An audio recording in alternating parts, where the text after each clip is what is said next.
तो हम बात करेंगे इनकम टैक्स के 2017 के अनसॉल्व पेपर के बारे में। मैंने इसको question number short answer type question तक कर लिया है, अब लॉन्ग आंसर टाइप क्वेश्चन तक से स्टार्ट करेंगे। तो सेक्शन सी देखते हैं। Attempt any two question, give answer of each question in about 500 words. तो 500 वर्ड में आंसर देने हैं। इसमें से जो 5 दिए हैं 7, 8, 9, 10, 11, 12 में से कोई भी, तो इसमें से 2 करने हैं। तो पहला हम देखते हैं सातवां वाला देखते हैं हम। Explain the following. नीचे क्या है, advance payment of income tax बताना है और टैक्स प्लानिंग क्या है। 2 चीज़ों को हमको ब्रीफली एक्सप्लेन करना है। तो देखते हैं क्या होती है। अगर हम बात करें एडवांस पेमेंट ऑफ टैक्स की, तो ये जस्ट जो हम टैक्स लायबिलिटी निकालते हैं, उसमें टोटल इनकम निकालते हैं, उसके बाद टैक्स लायबिलिटी निकालते हैं, उससे जस्ट एक स्टेप आगे का ये होता है। ठीक, इसको हम पे एज यू अर्न स्कीम भी बोलते हैं। क्या होती है देखते हैं। Payment of advance tax by the assessee is another step of central government in which the assessee makes payment of tax in the previous year on estimated income of the some previous year. This tax is created for the assessment year relating to the previous year. आगे the arrangement has been made in income tax act that the assessee makes payment of tax with the earning of income. In other words, he has to pay tax in previous year just after earn the income in the same previous year. This arrangement of making such payment of tax is called payment of advance tax. This scheme is also known as pay as you earn scheme. Under the scheme of advance payment, earning of income and payment of income both go together or side by side. After that, during the assessment year, this advance tax is adjusted in final tax due or to be paid. मतलब overall देखें तो ये central government ने एक और step बढ़ाया है जो हम टैक्स पे करते हैं। ये क्या होता है, जैसे हम सबको पता है ये जो हम टैक्स पे करते हैं उसको सरकार हमारे फ्यूचर पे खर्च करती है। ठीक, जो हम टैक्स पे करते हैं सरकार उसको हमारे फ्यूचर के प्रोजेक्टों में लगाती है। तो सरकार को जो हम टैक्स पे कर रहे हैं वो तो फ्यूचर में लगा रही है, लेकिन प्रेजेंट का क्या, तो प्रेजेंट के लिए सरकार ये एक स्टेप बनाती है एडवांस पेमेंट ऑफ टैक्स। अगर आपको कैलकुलेट करना है, अगर आपका अभी लास्ट में बताएंगे, अगर आपका साल भर का इनकम टैक्स 10,000 या 10,000 से ज़्यादा आने की संभावना हो, आपका इनकम टैक्स अगर 10,000 या 10,000 से ज़्यादा आने की संभावना हो, तब आपको पहले एडवांस पेमेंट ऑफ टैक्स करना पड़ेगा। ठीक, इससे कम है तो आप इस साल कमाओ अगले साल जमा करो, लेकिन अगर आप जैसे करते हैं हम इस साल कमाएंगे प्रीवियस ईयर असेसमेंट ईयर, लेकिन जब ये एडवांस पेमेंट में आपको इसी साल अर्न करना है और इसी साल कमाना है। ये ओवरऑल इसका मतलब हुआ। अब लाइबिलिटीज देख लेते हैं। Liabilities for payment of advance tax, if the amount of tax liability in any financial year is 10,000 और more, the tax has to be paid in the same financial year as advance tax under the provision of section 208 to 209 है, I think 209, इसको cut करते हैं, एक नहीं है, 209 of act. मतलब वही इसने बताया है कि आपका अगर जो टैक्स लायबिलिटी है, अगर आपको इसी साल में प्रीवियस ईयर में 10,000 या 10,000 से ज़्यादा है तो आपको एडवांस टैक्स पे करना पड़ेगा।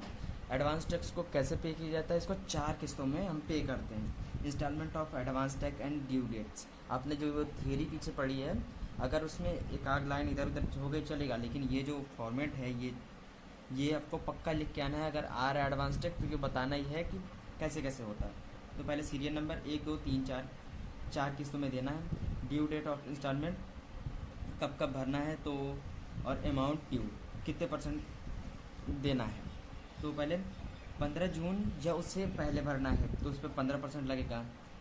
15 सितंबर या उससे पहले भरेंगे तो 30%। मतलब ये इतना जो अमाउंट आएगा उनका टोटल इनकम इतना तक इसमें जब करेंगे, इसका 15%, उसका 30%, उसका 30%, उसका 25%, तो जितना आएगा उतना उनको इस महीने में पे करना पड़ेगा।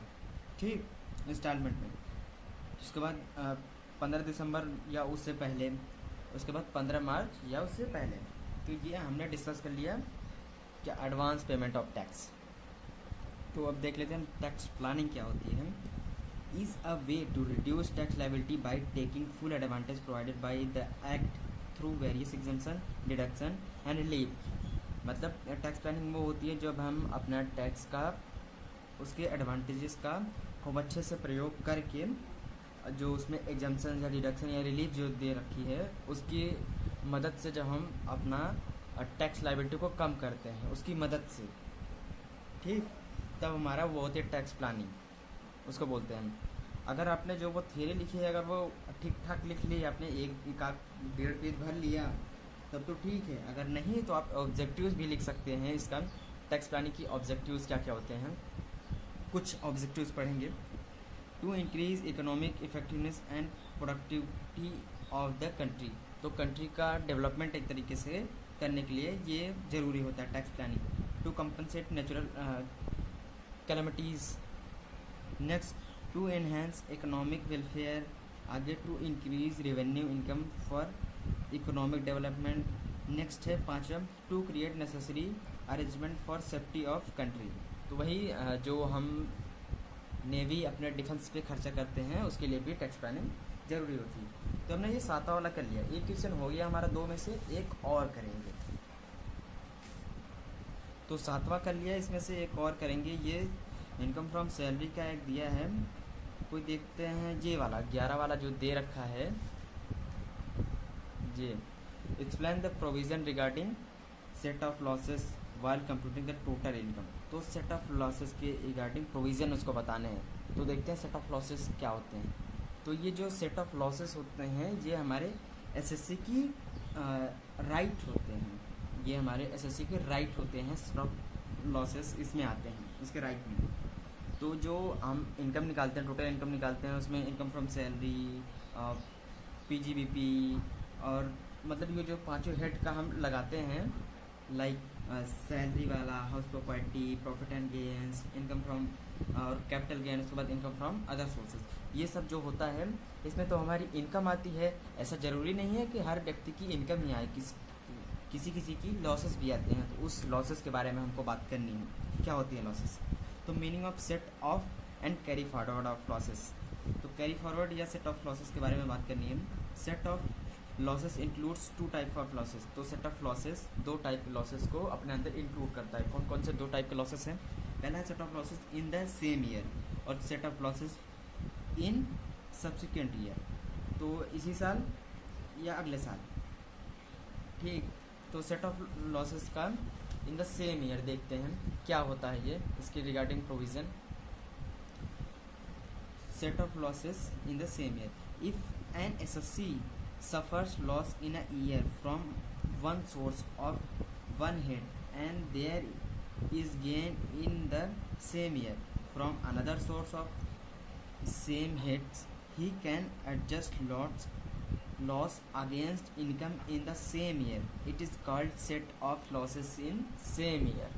अगर कोई एसएससी को इसी साल एक हेड में लॉसेस हुए हैं और वो इस साल भरपाई करने में सक्षम नहीं है, एक हेड में हुए हैं तो उसको इसी साल भरपाई कर सकता है। मतलब वो जो लॉसेस है वो इसी साल उसको एडजस्ट करेगा जब इसी साल हुए हैं एक हेड में।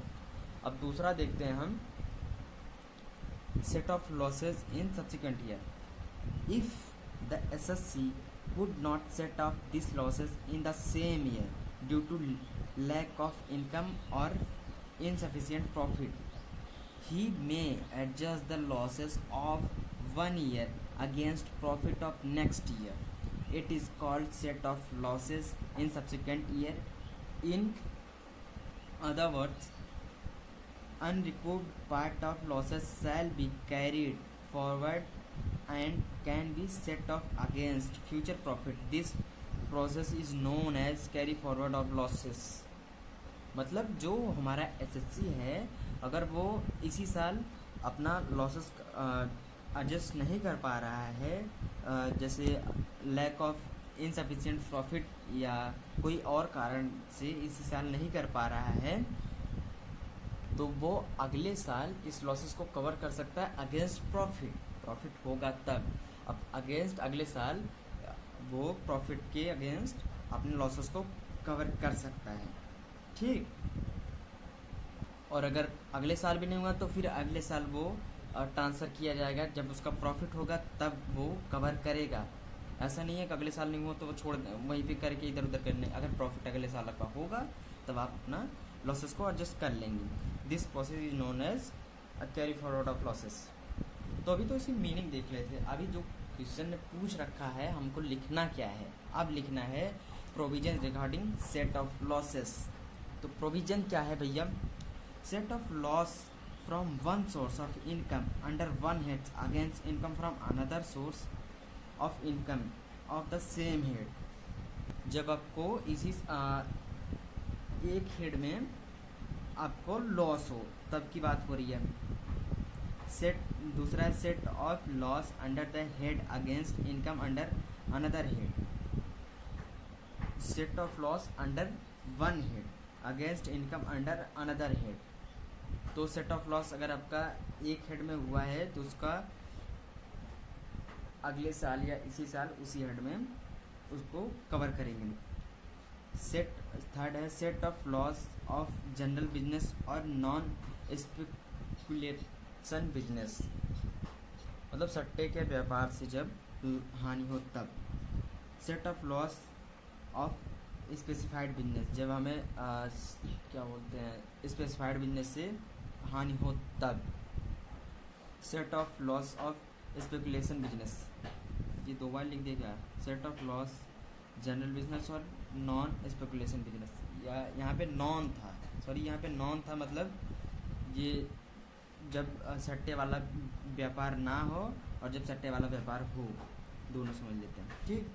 आगे बात करते हैं हम छठा वाला, set off losses from activity of owning and maintaining race horse.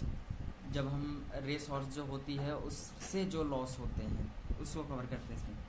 Set off loss of lottery, crossword, puzzle, card game, gambling, betting, जब हमें लॉटरी मतलब कैजुअल इनकम से जब हमें लॉस होता है तब। Set off losses of AOP या BOI। आगे है set off loss from firm, तो अगर फर्म से लॉस हो रहा है तब। तो ये कुछ प्रोविजंस थे कैसे कैसे होगा, ठीक है। और ये जो ग्रैंडफादर होते हैं, मतलब दादा के लॉस को पिता सेट ऑफ कर सकता है, मतलब वही जो लीगल रिप्रेजेंटेटिव होते हैं वो कर सकते हैं। अगर आपका प्रॉफिट हुआ है इस साल, अगर आपके पास हानि है तो आपको इसी साल सेट ऑफ करना है, ठीक। अगर आप आगे बढ़ाओगे तो आपको इसका बेनिफिट नहीं मिलेगा। जो फर्म में लॉसेस होंगे वो सिर्फ फर्म ही उसको सेट ऑफ करेगा, पार्टनरशिप फर्म नहीं करेगा। पार्टनरशिप फर्म और फर्म अलग होती है, तो जो लॉसेस होंगे फर्म के वो सिर्फ फर्म ही करेगी, अपनी लॉसेस की पूर्ति फर्म ही करेगी। और हाउस प्रॉपर्टी के जो लॉस है उसको कैजुअल इनकम से सेट ऑफ नहीं करेंगे। सेम PGBP के लॉस को भी कैजुअल इनकम से सेट ऑफ नहीं करेंगे। ये हमने डिस्कस कर लिए दोनों क्वेश्चन। तो 2017 वाला हो गया समाप्त। मिलते हैं नेक्स्ट वीडियो में। Thank you.